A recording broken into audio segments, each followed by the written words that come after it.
Thank you, Pablo. Yes, so welcome everybody. My name is Tomas Pribanic. I'm the founder and CEO of Undefined Technologies. We are a startup located in Florida, and we're developing silent propulsion technologies. Drones have shown their promise in carrying out delivery missions for medical devices and medicines to remote areas to people who may have otherwise never had access to these critical items.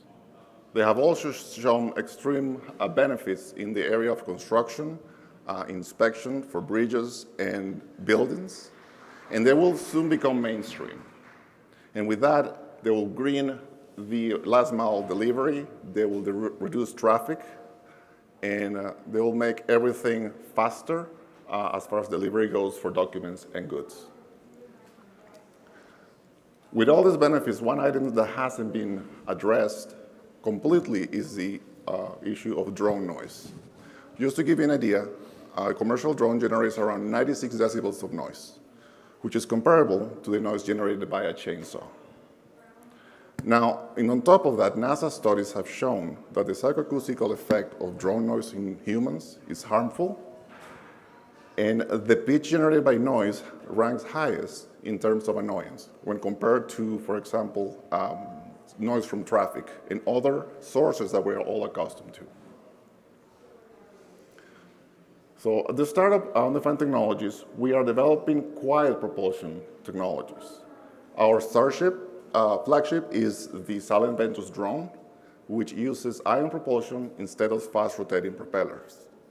I came across this discovery during my PhD at the University of Miami, where ion propulsion is now a viable source to generate enough thrust to lift a craft up into the air by generating a downdraft from energizing the air.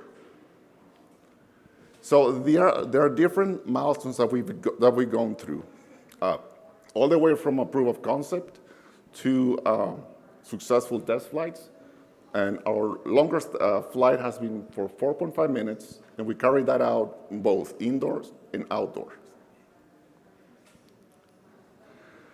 There are still a lot of challenges that we need to overcome.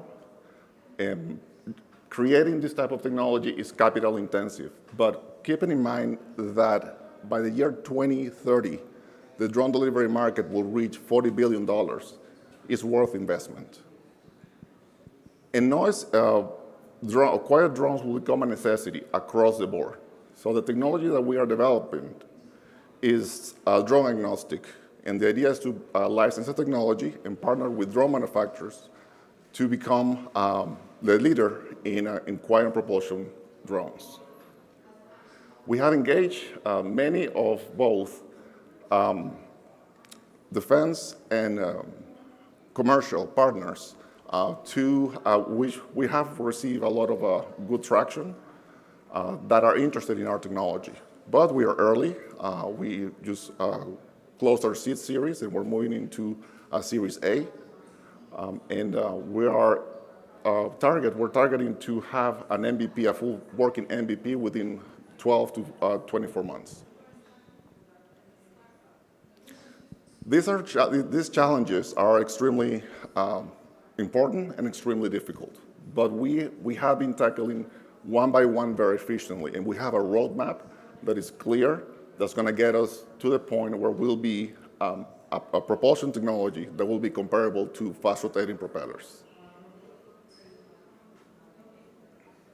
So with that in mind, I'd like to open the floor for any questions, and let you know that we take a lot of pride in what we're doing, because we're not only creating a technology that is amazing, but it also benefits society in general.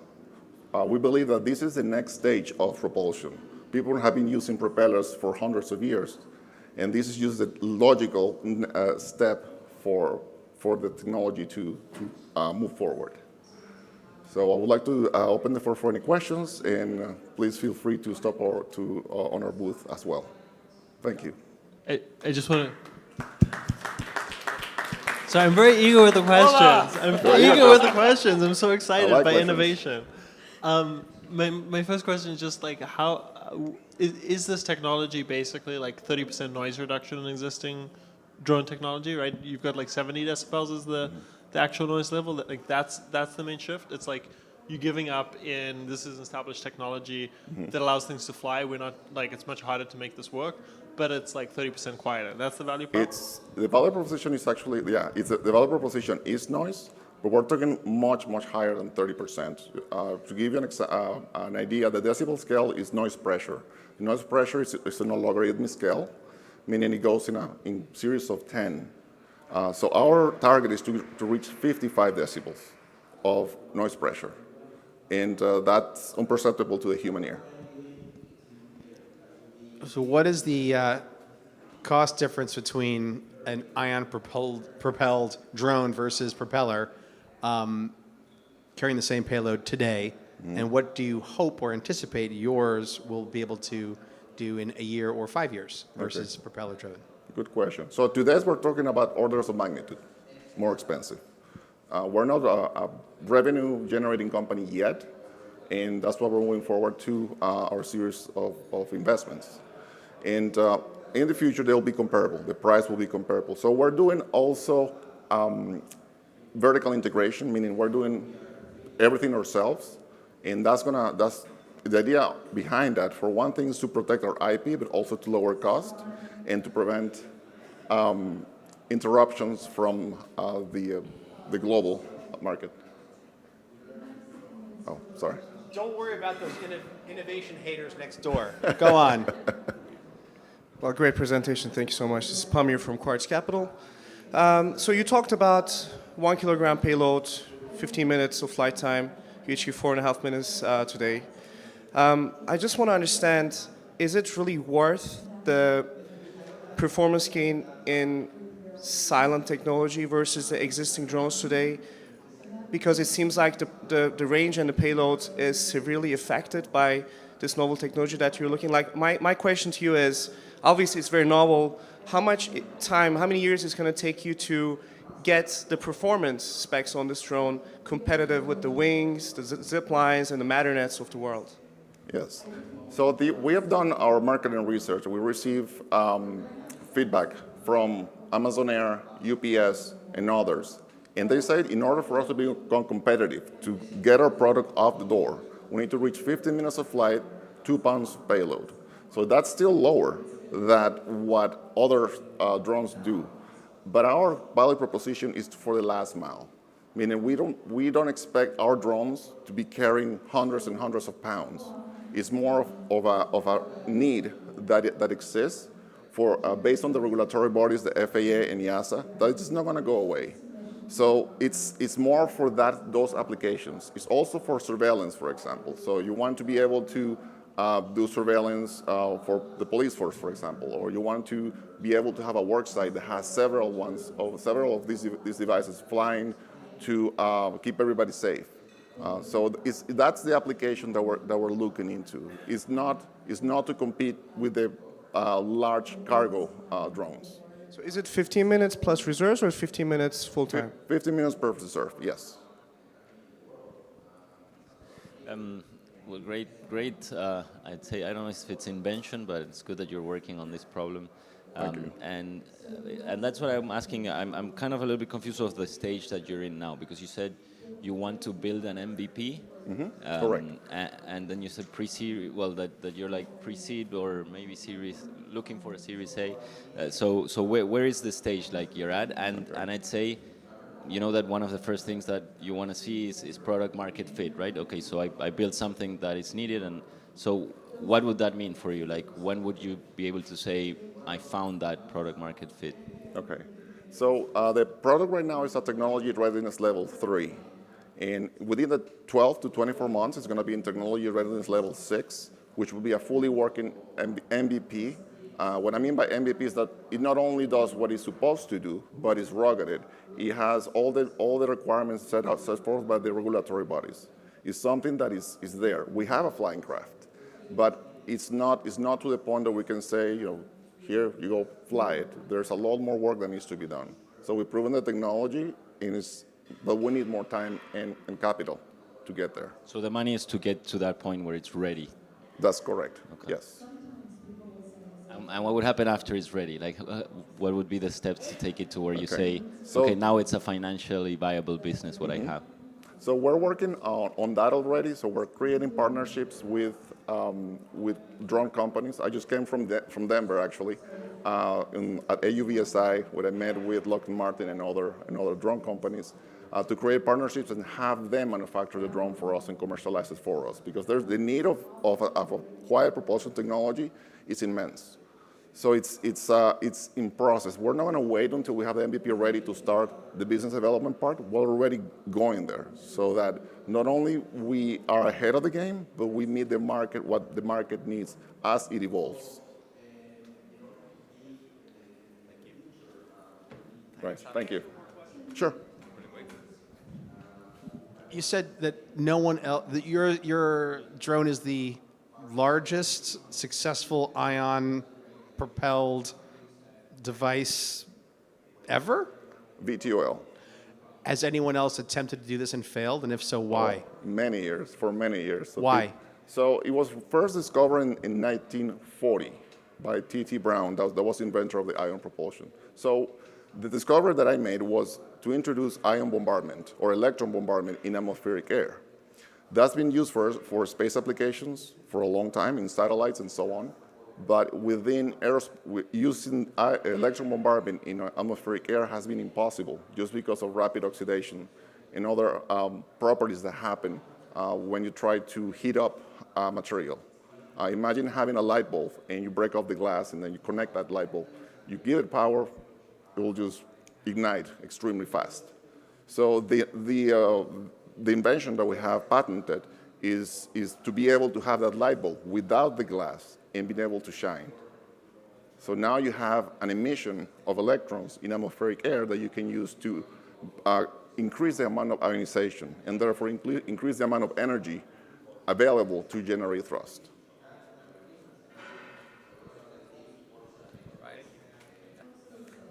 Hi, I'm Jeral, CEO of Swyft Cities, and get ready for something big. We're not just a mobility company, we also change the way our cities are built. Now, we know the kind of environments, we heard this yesterday from Goldman, the properties that people are liking, what are high demand now, are mixed use, walkable, vibrant environments. These are undersupplied in the market, and the problem is the economics don't work unless you solve a parking and transportation problem. I was a project executive in Google's real estate division. We were encountering, even with our budgets, encountering the same problem any developer faces, which is hundreds of millions of dollars for parking and transportation in projects like this. Now, we were Google, we said, let's go acquire something. Let's go find something out there. It ended up being billions of dollars at stake across our campuses. So we wanted to say something that flies, something that's in a tunnel, something that's autonomous. Surely there's something we can just go out and procure that would solve our problems. And it turns out none of these solutions are targeted at near distance, district scale problems, moving a lot of people in a short distance area. So we said, okay, let's try something new. And we came up with something that met all of our sustainability goals, our cost goals, and our implementation goals. At first glance, it looks like a gondola, but those cables aren't moving. That is, vehicles drive themselves along the cable, and when they reach an intersection, now they can turn, change directions, or switch to a new path. And that changes everything. At stations, you just keep the vehicles waiting at stations. You get in one, tell it where you're going, and it takes off. It can skip every station in between, so every trip is nonstop. It's like the perfect Uber in the air. And while you're up there, it is the best user experience you can have in a transportation system. You're free to be on the phone, to have conversations. You can use that time as you see fit. And this user experience has been even stronger among customers than I ever would have imagined. Now, we started and did, with partners down in New Zealand, we did 2 prototypes here in the first 12 months to get the systems up and running and start proving out and testing out the hardware. It was great to ride the prototype, great to experience it, but if you're like me, a prototype is still theory until you get it into practice. And so that's why I'm excited today to tell you we have now lined up 2 prototypes, 2 pilot projects, not prototypes, 2 pilot projects of the full tech. One's down in Queenstown, New Zealand. It'll be the first hardware demonstration. He already has permits for the first phase of the project, and we're in final negotiations to break ground here in the next 3 months. And then the first full high capacity hardware plus software. We have 6 cities in the Dallas-Fort Worth area competing across 11 sites who want to be first. We have a finance partner called Plenary Americas that can fund any of them that are successful, so there doesn't have to be one winner. I'm thinking that 3 to 4, maybe 5 of those are going to all prove financially viable, and we now have a sudden pipeline. And by the way, these projects kind of run about $100 million a phase, so these are nice dollar figures. But what's also important, and you don't see in many other things, is network effects. So these systems are made to expand. You start small with a little section, and they add on easily. As you do that, your costs expand linearly, but your ridership, your attractiveness, goes up exponentially, above linearly. That's network effects, and it means you start small in locations, you secure the market, now your growth and expansion are almost unstoppable. Let's go through this through time. I'm really proud of the team we have. So through my background, I've been working on this for a very long time, and then running $100 million projects at Google, and actually being at Google on the customer side made all the difference. So it gave me great experience, but also it got me to know the team that can deliver. Clay Griggs was the project manager for Project Swyft. He's from Cal Poly and Stanford. Katrine Maki has started her own company and dealt with the public-private interface for some of our most difficult projects. And Craig is from Lockheed Martin, MIT, and is the person to take our control system to the next level. So this is the team I'm so happy to have secured to move us ahead. Now our business model, it's easier to say what we don't do. We're not in construction. We don't do the commodity poles, the cables. We do the high volume, the high value, high margin, the vehicles, the autonomous vehicles, and the control system. We're not in operations. We go for the low capital, high margin pieces only. Now these markets are huge. I'll just be brief. We're starting though private sector. Private sector customers who can make quick decisions, and tourism and real estate is how we start. Eventually we get down to these bigger, the full cities. It's a massive, massive TAM, but there's a little hint there. The real estate value, if you know anything about the railroads, the value of the real estate brings you more than the value of the mobility. And in every case, people tell us, oh, connect these 5, 6, 7 places that exist, and they're overlooking the fact that we can procure the real estate and connect that in and add the value, and we can capture most of that value. Briefly, I'll say we're in a space where at the volume and the capacity that we provide, there's really nobody who can do that at the price point we're at. Reminder, no government sales in our market entry strategy, no manufacturing by us, and no capital, investor capital needed for projects. Project finance is there for projects. This could be the most important slide. Okay, your personal carbon footprint for all of us is about half in how you move around and about half in how you live. Many mobility startups are there to make it easier to live 20 miles away, and you're going to double your carbon footprint regardless of what the mobility does. We're about the only one that's focusing on both having a more sustainable way you move, but also supporting a more sustainable way you live and the way our cities are built. Collectively, that hits the 1 gigaton of averted carbon emissions that people think is the holy grail. I think we're about the only ones working on both sides of the spectrum like that. So this is here. This is what we're doing. We make developers more profitable. We make rich developers richer. But, you know, it's not a bad place to be because we're making those developments better, less expensive, with more value. And as you do this, a development at a time, we make better cities and a better planet. We're Swyft Cities. We'd love to talk to you.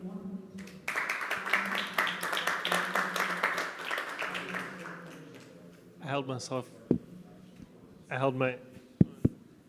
back until after the applause this time. So, what does your system do that a good bicycle network with good infrastructure, like in Amsterdam or in Copenhagen, doesn't do? Capacity, or you would say, in places where you can't start from scratch. So it's mostly retrofit, it's mostly infill, where you can't take a city that exists today and get 30% of the people biking in the US. I mean, you could do it over a 20-year time period. I'm a total believer, but I would say transportation is additive. You could do all that, you still want more. If you're a developer who was building 4 million square feet, and with that solution, you can get it to 5 million square feet, you would still want to add this and get it to 8 million square feet. So it's additive, it doesn't have to be a substitution. You always want more if you're in the developer's shoes. can't you just replace road lanes with bike lanes and get higher throughput in that way? Like you basically starting with a network that is very limited. It's point to point until you expand the network. You got that with bike lanes, but you're either going to transition people to riding a completely new form factor that needs special right of way, going over existing power lines, infrastructure, et cetera. I mean, that's why light rail is expensive to build, right? Or you're just building something that's very much like roads. And I'm totally with you. So Google, we have one of the biggest bike fleets and the biggest bike riderships of any corporate campus in the U.S. The biggest shuttle fleet of shuttles, and those are still getting us maybe 3% on the shuttles, on the intra-campus shuttles, 7% on our campus bikes. That's nice. It's additive. That gives us 300, 400,000 square feet. But if you want 3 million more square feet, that's just not sufficient. And taking away lanes on what are pretty narrow streets is just not viable. If it is, you do it. I'm not saying that we're the perfect solution. If your solution works, do it. We're for the places where it's just not politically viable, or you want to go above and beyond, which is most places, I believe.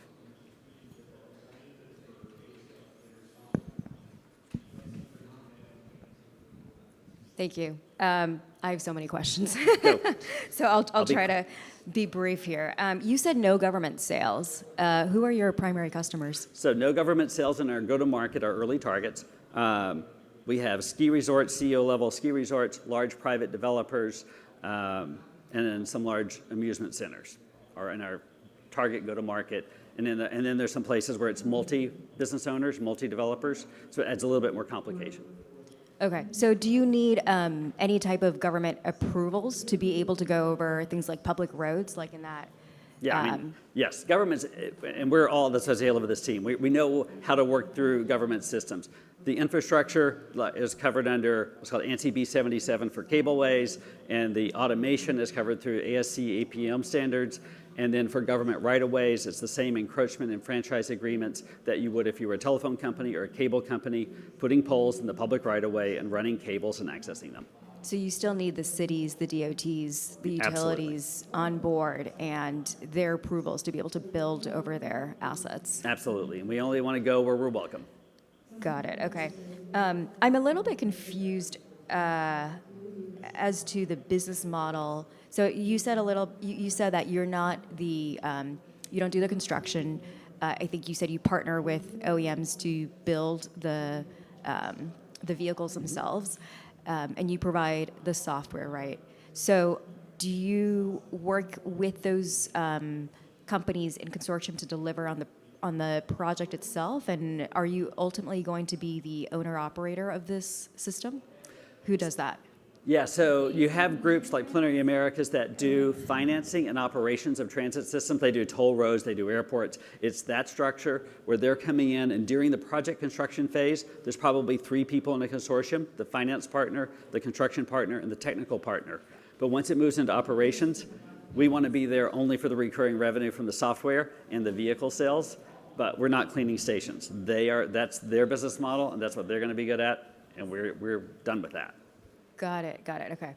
So a lot of, I see that being kind of a trade-off between ownership and control versus the amount of revenue that you can ultimately get from a project like this. How do you think about that? Because if somebody else is ultimately going to be defining where the stations are, who's going to be using it and all of that, that gives you less control over who's going to be using it, right? So how do you think about that trade-off? It's a tough trade-off. I think one of our goals is to claw back. Hardware is the other one, to say, right now, my heart wants to be in hardware. My brain says no. And the investors have told us clearly to stay out of hardware.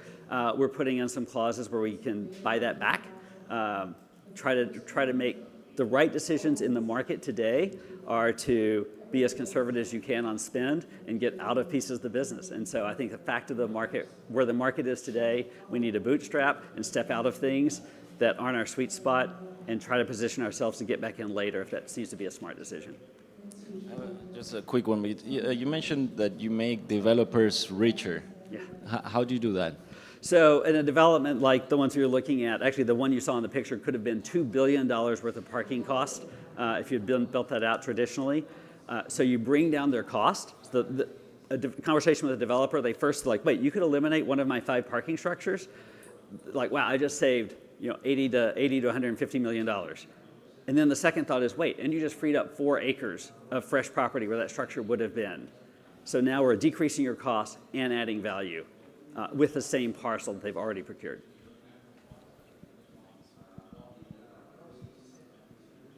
Okay. All right. I guess. Awesome. Thank you.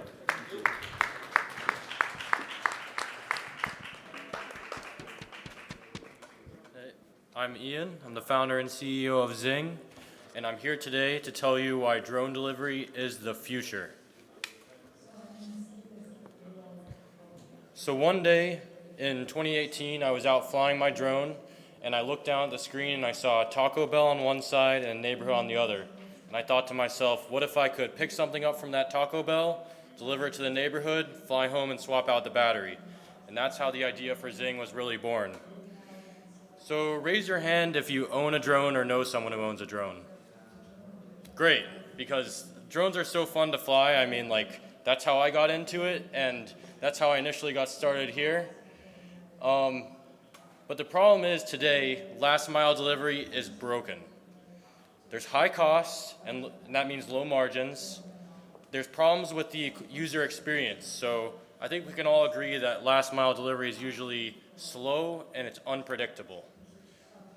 There's negative societal impacts. So things like pollution and congestion on the roads, that's not necessary. You can imagine all of these Uber Eats, Grubhub, DoorDash drivers driving around just adding to the traffic problem, when we can really bring those drones into the third dimension and help alleviate some of that traffic. Another thing is the current delivery market is highly concentrated. So with food delivery, you have Uber Eats, Grubhub. Some players just have 85% of the market, and they charge 15 to 30% to restaurants who only make a 10% margin. So there's a problem, a clear problem that needs to be fixed. So with Zing, how it works is that the pilot loads, the order comes in, someone at the restaurant loads the package onto the drone, and after it's loaded up, it takes off, cruises to the destination, and uses our Zing Exact Landing software with computer vision and machine learning to detect the landing pad or the smart mailbox on the ground. It automatically centers over it and uses our Zing winch proprietary technology to make the drop-off up to 150 feet to the ground. So right now, Zing makes sense because we can provide better economics. With more automation, you can get to lower delivery costs. The highest cost of delivery right now is labor. So when we're looking at delivery today, it's around $7 per delivery. We think we can get it down to below $1 per delivery. And we have things like one pilot operating up to 20 drones at a time with new regulations that are coming out. With scalability of the network, so with Zing right now, we're looking at franchise partners who can have dozens of locations in a single city. So these franchise partners are able to allow us to expand quickly in these key areas. In 2019, there was 34,000 commercial drone deliveries, and last year there were 1.5 million. So this market is exponentially growing around the globe. And it's also environmentally friendly. Our operations are inherently emission-free. There's less energy per pound mile, less energy expended. And so the way we do it is we find the best hardware manufacturers in the industry, the best infrastructure companies, and we find the best airspace management companies, and we partner up with them. And then what we do is we have found over the past 3 years through doing these operations what's missing. And we develop that IP internally for what's missing. So like a deconfliction system and a winch system, all these pieces that are missing we have developed internally.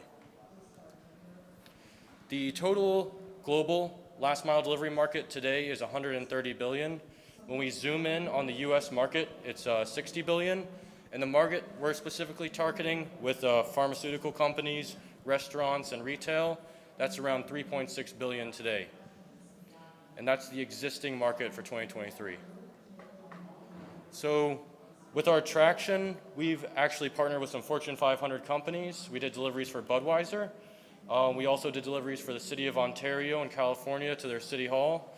And we're also a trusted partner of the FAA through the Beyond program to incorporate advanced drone operations into the US airspace system. We have 3 customers in our pipeline. 2 of them, Jets Pizza and Brixmore, have over 400 locations. And due to the scale of these potential partners, there's a potential annual recurring revenue in the tens of millions through these partners. So right now we're raising our seed round. It's a 1.5 million round. We started raising it last month, and we have closed 25% of it so far. And if you would be interested in checking out our booth, you can potentially join us on our success journey here. So the leadership team consists of myself. My background's in entrepreneurship and technology. Grayson, he's an MIT aerospace engineer and also a certified flight instructor.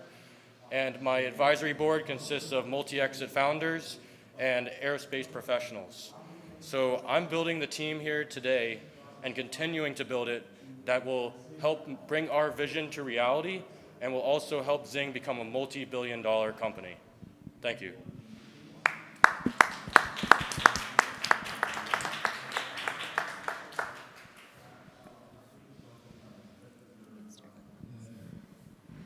Hi.